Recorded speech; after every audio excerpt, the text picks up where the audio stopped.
વાત કરીએ તો વડાપ્રધાન નરેન્દ્ર મોદી અયોધ્યા પહોંચ્યા છે।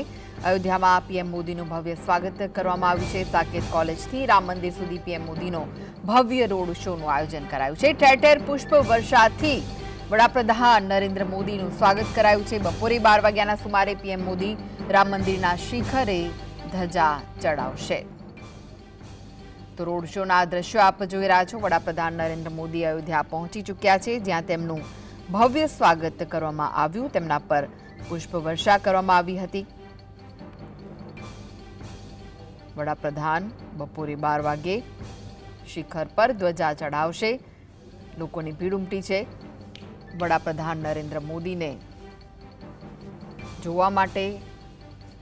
પુષ્પવર્ષા થઈ રહી છે તેમના પર। લોકોનું અભિવાદન ઝીલતા વડાપ્રધાન નરેન્દ્ર મોદી રોડ શોમાં આગળ વધી રહ્યા છે।